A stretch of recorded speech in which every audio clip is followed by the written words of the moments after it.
कौसल्या सुप्रजा रामः पूर्वा सन्ध्या प्रवर्तते। उत्तिष्ठ नरशार्दूल कर्तव्यम् दैवमाह्निकम्। कौसल्या सुप्रजा रामः पूर्वा सन्ध्या प्रवर्तते। उत्तिष्ठ नरशार्दूल कर्तव्यम् दैवमाह्निकम्। उत्तिष्ठोत्तिष्ठ गोविन्द उत्तिष्ठ गरुडध्वज। उत्तिष्ठ कमलाकान्त त्रैलोक्यम् मङ्गलम् कुरु। उत्तिष्ठोत्तिष्ठ गोविन्द उत्तिष्ठ गरुडध्वज। उत्तिष्ठ कमलाकान्त त्रैलोक्यम् मङ्गलम् कुरु। मातः समस्त जगताम् मधुकैटभारेः वक्षो विहारिणि मनोहर दिव्यमूर्ते। श्रीस्वामिनि श्रितजनप्रियदानशीले श्रीवेङ्कटेश दयिते तव सुप्रभातम्। मातः समस्त जगताम् मधुकैटभारेः वक्षो विहारिणि मनोहर दिव्यमूर्ते। श्रीस्वामिनि श्रितजनप्रियदानशीले श्रीवेङ्कटेश दयिते तव सुप्रभातम्। तव सुप्रभातमरविन्दलोचने भवतु प्रसन्नमुखचन्द्रमण्डले। विधिशङ्करेन्द्रवनिताभिरर्चिते वृषशैलनाथ दयिते दयानिधे। अत्र्यादिसप्तऋषयः समुपास्य सन्ध्याम् आकाशसिन्धुकमलानि मनोहराणि। आदाय पादयुगमर्चयितुम् प्रपन्नाः शेषाद्रिशेखर विभो तव सुप्रभातम्। पञ्चाननाब्ज भव षण्मुखवासवाद्याः त्रैविक्रमादिचरितम् विबुधास्तुवन्ति। भाषापतिः पठति वासरशुद्धिमारात् शेषाद्रिशेखर विभो तव सुप्रभातम्। ईषत्प्रफुल्ल सरसीरुहनारिकेलपूगद्रुमादिसुमनोहर पालिकानाम् आवाति मन्दमनिलः सह दिव्यगन्धैः शेषाद्रिशेखर विभो तव सुप्रभातम्।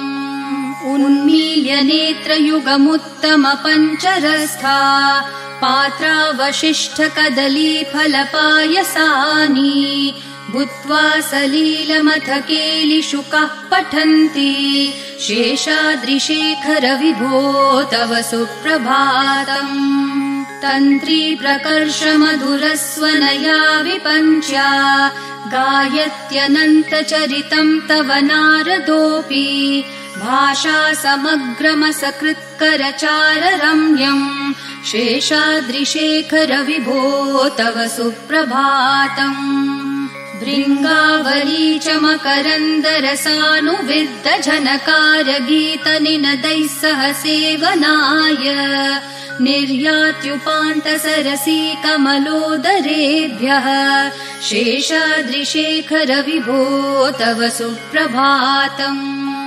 योषागणेन वरदग्निविमथ्यमाने घोषालयेषु दधिमन्थन तीव्रघोषाः रोषात् कलिम् वदधते ककुभश्च कुम्भाः शेषाद्रिशेखर विभो तव सुप्रभातम्। पद्मेशमित्रशतपत्रगतालिवर्गाः हर्तुम् श्रियम् कुवलयस्य निजाङ्गलक्ष्म्या भेरीनिनादमिव बिभ्रति तीव्रनादम् शेषाद्रिशेखर विभो तव सुप्रभातम्। श्रीमन्नभीष्टवरदाखिललोकबन्धो श्री श्रीनिवास जगदैकदयैकसिन्धो श्रीदेवतागृहभुजान्तर दिव्यमूर्ते श्रीवेङ्कटाचलपते तव सुप्रभातम्। श्रीमन्नभीष्टवरदाखिललोकबन्धो श्री श्रीनिवास जगदेकदयैकसिन्धो श्रीदेवतागृहभुजान्तर दिव्यमूर्ते श्रीवेङ्कटाचलपते तव सुप्रभातम्। श्रीस्वामी पुष्करिणिकाप्लवनिर्मलाङ्गाः श्रेयोर्थिनो हरविरिञ्च सनन्दनाद्याः द्वारे वसन्ति वरवेत्रहतोत्तमाङ्गाः श्रीवेङ्कटाचलपते तव सुप्रभातम् श्रीशेषशैलगरुडाचल वेङ्कटाद्रिनारायणाद्रिवृषभाद्रिवृषाद्रिमुख्याम् आख्याम् त्वदीयवसतेरनिशम् वदन्ति श्रीवेङ्कटाचलपते तव सुप्रभातम् सेवापरः शिवसुरेश कृशानुधर्म रक्षोऽम्बुनाथ पवमानधनाधिनाथाः बद्धाञ्जलि प्रविलसन्निज शीर्षदेशाः श्रीवेङ्कटाचलपते तव सुप्रभातम् घाटेषु ते विहगराज मृगाधिराज नागाधिराज गजराज हयाधिराजाः स्वस्वाधिकारमहिमाधिकमर्थयन्ते श्रीवेङ्कटाचलपते तव सुप्रभातम् सूर्येन्दुभौमबुधवाक्पतिकाव्यसौरिस्वरभानुकेतुदिविशत्परिषत्प्रधानाः त्वद्दासदासचरमावधिदासदासाः श्रीवेङ्कटाचलपते तव सुप्रभातम् त्वत्पादधूलिभरितस्फुरितोत्तमाङ्गाः स्वर्गापवर्गनिरपेक्षनिजान्तरङ्गाः कल्पागमाकलनयाकुलताम् लभन्ते श्रीवेङ्कटाचलपते तव सुप्रभातम् त्वद्गोपुराग्रशिखराणि निरीक्षमाणाः स्वर्गापवर्गपदवीम् परमाश्रयन्तः मर्त्या मनुष्यभुवने मतिमाश्रयन्ते श्रीवेङ्कटाचलपते तव सुप्रभातम् श्रीभूमिनायक दयादिगुणामृताब्धे देवाधिदेव जगदेक शरण्यमूर्ते श्रीमन् अनन्त गरुडादिभिरर्चिताङ्घ्रे श्रीवेङ्कटाचलपते तव सुप्रभातम् श्रीपद्मनाभ पुरुषोत्तम वासुदेव वैकुण्ठमाधव जनार्दन चक्रपाणे श्रीवत्सचिह्न शरणागत पारिजात श्रीवेङ्कटाचलपते तव सुप्रभातम् कन्दर्पदर्पहर सुन्दर दिव्यमूर्ते कान्ताकुचाम्बुरुह कुड्मललोल दृष्टे कल्याण निर्मल गुणाकर दिव्यकीर्ते श्रीवेङ्कटाचलपते तव सुप्रभातम् मीनाकृते कमठकोल नृसिंहवर्णिन् स्वामिन् परश्वथ तपोधन रामचन्द्र शेषांश राम यदुनन्दन कल्किरूप श्रीवेङ्कटाचलपते तव सुप्रभातम् एलालवङ्गधनसार सुगन्धितीर्थम् दिव्यम् वियत्सरिति हेम घटेषु पूर्णम् धृत्वाद्य वैदिक शिखामणयः प्रहृष्टा तिष्ठन्ति वेङ्कटपते तव सुप्रभातम् भास्वानुदेति विकचानि सरोरुहाणि सम्पूरयन्ति निनदैः ककुभो विहङ्गाः श्रीवैष्णवा सततमर्थितमङ्गलास्ते धामाश्रयन्ति तव वेङ्कट सुप्रभातम् ब्रह्मादयः सुरवराः समहर्षयस्ते सन्तः सनन्दन मुखास्तवथ योगिवर्याः धामान्तिके तव हि मङ्गलवस्तु हस्ताः श्रीवेङ्कटाचलपते तव सुप्रभातम् लक्ष्मीनिवास निरवद्य गुणैकसिन्धो संसार सागर समुत्तरणैकसेतो वेदान्तवेद्य निज वैभव भक्त भोग्य श्रीवेङ्कटाचलपते तव सुप्रभातम् लक्ष्मीनिवास निरवध्य गुणैक सिन्धो संसारसागर समुत्तरणैक सेतो वेदान्तवेद्य निज वैभव भक्त भोग्य श्रीवेङ्कटाचलपते तव सुप्रभातम् इत्थम् वृषाचलपतेरिह सुप्रभातम् ये मानवः प्रतिदिनम् पठितुम् प्रवृत्ताः तेषाम् प्रभातसमयस्मृतिरङ्गभाजाम् प्रज्ञाम् परार्थसुलभाम् परमाम् प्रसूते इत्थम् वृषाचलपतेरिह सुप्रभातम् ये मानवः प्रतिदिनम् पठितुम् प्रवृत्ताः तेषाम् प्रभातसमयस्मृतिरङ्गभाजाम् प्रज्ञाम् परार्थसुलभाम् परमाम् प्रसूते कमलाकुचूचुककुङ्कुमतो नियतारुणतातुलनीलतनो कमलायतलोचनलोकपते विजयी भव वेङ्कटशैलपते कमलाकुचूचुककुङ्कुमतो नियतारुणतातुलनीलतनो कमलायतलोचनलोकपते विजयी भव वेङ्कटशैलपते स चतुर्मुख षण्मुख पञ्चमुख प्रमुखाखिल दैवतमौलिमणे शरणागत वत्सल सारनिधे परिपालय माम् वृषशैलपते अतिवेलतया तव दुर्विषहै अनुवेलकृतैरपराधशतैः भरितम् त्वरितम् वृषशैलपते परया कृपया परिपाहि हरे अधिवेङ्कटशैलमुदारमते जनताभिमताधिकदानरतात् परदेवतया गदितान्न गमै कमलादयितान्न परम् कलये कलवेणुरवावश गोपवधू शतकोटिवृतात् स्मरकोटिसमात्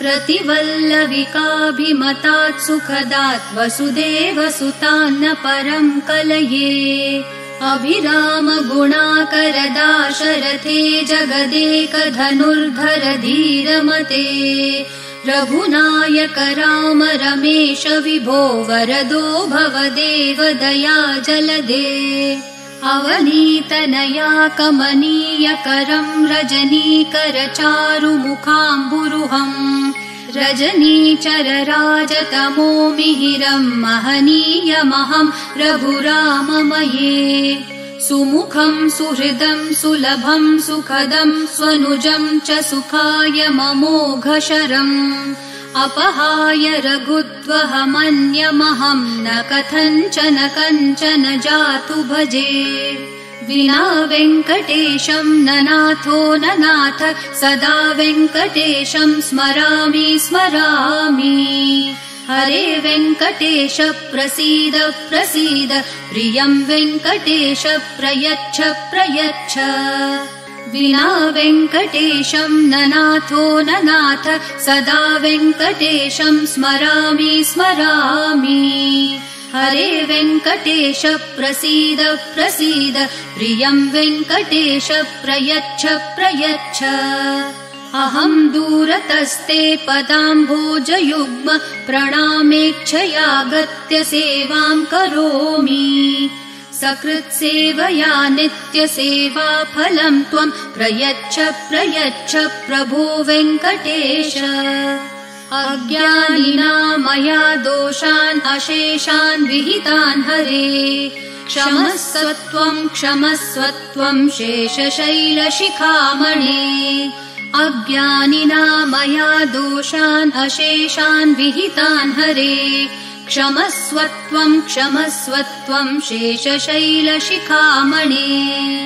ईशानाम् जगतोऽस्य वेङ्कटपतेर्विष्णोः पराम् प्रेयसीम् तद्वक्षस्थलनित्यवासरसिकाम् तच्छान्तिसंवर्धिनीम् पद्मालङ्कृतपाणिपल्लवयुगाम् पद्मासनस्थाम् श्रियम् वात्सल्यादिगुणोज्ज्वलाम् भगवतीम् वन्दे जगन्मातरम् ईशानाम् जगतोऽस्य वेङ्कटपतेर्विष्णोः पराम् प्रेयसीम् तद्वक्षस्थलनित्यवासरसिकाम् तच्छान्तिसंवर्धिनीम् पद्मालङ्कृतपाणिपल्लवयुगाम् पद्मासनस्थाम् श्रियम् वात्सल्यादिगुणोज्ज्वलाम् भगवतीम् वन्दे जगन्मातरम् श्रीमान् कृपाजलनिधे कृत सर्वलोक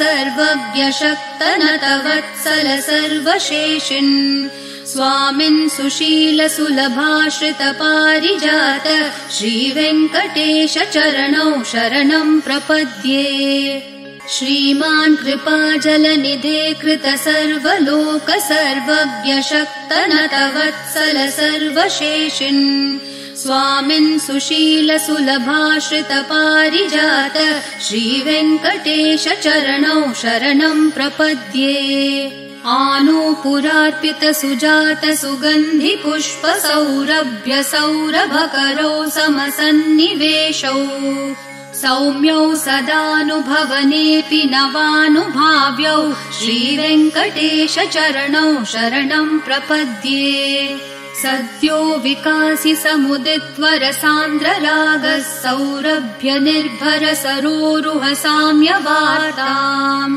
सम्यक्षु साहसपदेषु विलेखयन्तौ श्रीवेङ्कटेश चरणौ शरणम् प्रपद्ये रेखामयध्वज सुधाकलशातपत्र वज्राङ्कुशाम्बुरुह कल्पक शङ्ख चक्रैः भव्यैरलङ्कृत तलौ परतत्त्वचिह्नैः श्रीवेङ्कटेश चरणौ शरणम् प्रपद्ये ताम्रोदरद्युति पराजित पद्मरागौ ब्राह्मेर्महोभिरभिभूत महेन्द्रनीलौ उद्यन्नखांशुभिर्दस्त शशाङ्कभासौ श्रीवेङ्कटेश चरणौ शरणम् प्रपद्ये सप्रेम भीति कमलाकर पल्लवाभ्याम् सम्माहनेऽपि सपदि क्लममादधानौ कान्ताववाङ्मनसगोचर सौकुमार्यौ श्रीवेङ्कटेश चरणौ शरणम् प्रपद्ये लक्ष्मी महीतदनुरूप निजानुभाव नीलादिदिव्य महिषीकर पल्लवानाम् आरुण्य संक्रमणतः किल सान्द्ररागौ श्रीवेङ्कटेश चरणौ शरणम् प्रपद्ये नित्यानमद्विधि शिवादि किरीटकोटि प्रत्युक्त दीप्ति नवरत्न महप्ररोहैः नीराजनाविधिमुदारमुपादधानौ श्रीवेङ्कटेश चरणौ शरणम् प्रपद्ये विष्णोपदे परम इत्युदित प्रशंसो यौ मध्य उत्स इति भोग्यतयाप्युपातौ भूयस्ततेति तव पाणितलप्रदिष्टौ श्रीवेङ्कटेश चरणौ शरणम् प्रपद्ये पार्थाय तत्सदृश सारथिना त्वयैव यौ दर्शितौ स्वचरणौ शरणम् व्रजेति भूयोऽपि मह्यमिहतौ करदर्शितौ ते श्रीवेङ्कटेश चरणौ शरणम् प्रपद्ये मन्मूर्धिकालियफने विकटाटवीषु श्रीवेङ्कटाद्रिशिखरे शिरसि श्रुतीनाम् चित्तेऽप्यनन्यमनसाम् सममाहितौ ते श्रीवेङ्कटेश चरणौ शरणम् प्रपद्ये आम्लानहृष्यदवनीतलकीर्णपुष्पौ श्रीवेङ्कटाद्रिशिखराभरणायमानौ आनन्दिताखिल मनोनयनौ तवेतौ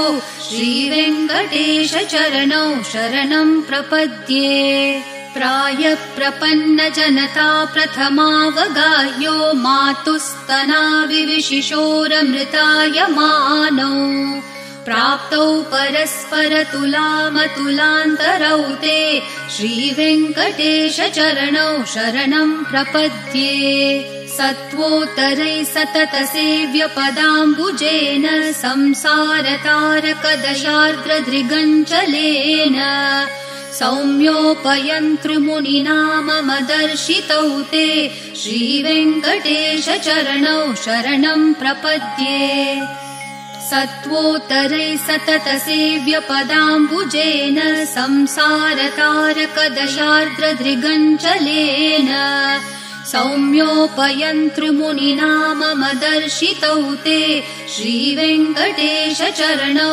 शरणं प्रपद्ये श्रीशश्रिया घटिकया त्वदुपाय भावे प्राप्ये त्वयि स्वयमुपेयतया स्फुरन्त्या नित्याश्रिताय निरवद्य गुणाय तुभ्यं श्यां किङ्करो वृषगिरीश न जातु मह्यम् श्रीशश्रिया घटिकया त्वदुपाय भावे प्राप्ये त्वयि स्वयमुपेयतया स्फुरन्त्या नित्याश्रिताय निरवद्य गुणाय तुभ्यं श्यां किङ्करो वृषगिरीश न जातु मह्यम् श्रियः कान्ताय कल्याणनिधये निधयेऽर्थिनाम् श्रीवेङ्कटनिवासाय श्रीनिवासाय मङ्गलम् श्रियः कान्ताय कल्याणनिधये निधयेऽर्थिनाम् श्रीवेङ्कटनिवासाय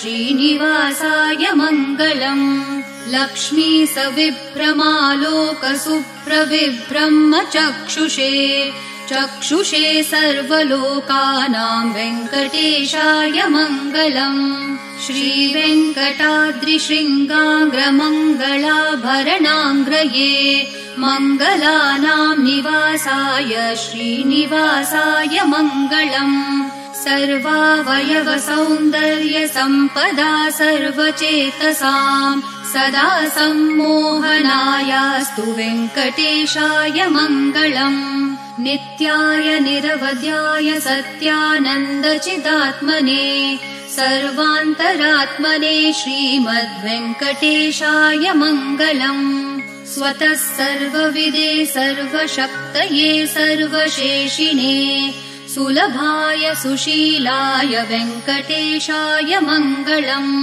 परस्मै ब्रह्मणे पूर्णकामाय परमात्मने प्रयुञ्जे परतत्त्वाय वेङ्कटेशाय मङ्गलम् आकालतत्त्वमशान्तम् आत्मनामनुपश्यताम् अतृप्तामृतरूपाय वेङ्कटेशाय मङ्गलम् प्रायस्वचरणौ पुंसां शरण्यत्वेन पाणिना कृपया दिशते श्रीमद्वेङ्कटेशाय मङ्गलम् दयामृत्तरङ्गिन्यास्तरङ्गैरिव शीतलैः अपाङ्गैः सिञ्चते विश्वं वेङ्कटेशाय मङ्गलम् सद्भूषाम्बरहेतिनां सुषमावहमूर्तये सर्वार्तिशमनायास्तु वेङ्कटेशाय मङ्गलम् श्रीवैकुण्ठविरक्ताय स्वामि पुष्करिणितटे रमया रममाणाय वेङ्कटेशाय मङ्गलम् श्रीवैकुण्ठविरक्ताय स्वामि पुष्करिणितटे रमया रममाणाय वेङ्कटेशाय मङ्गलम् श्रीमत्सुन्दरजामातृमुनिमानसवासिने सर्वलोकनिवासाय श्रीनिवासाय मङ्गलम् मङ्गलाशासनपरैर्मदाचार्य पुरोगमैः सर्वैश्च पूर्वैराचार्यैः सत्कृतायास्तु मङ्गलम्।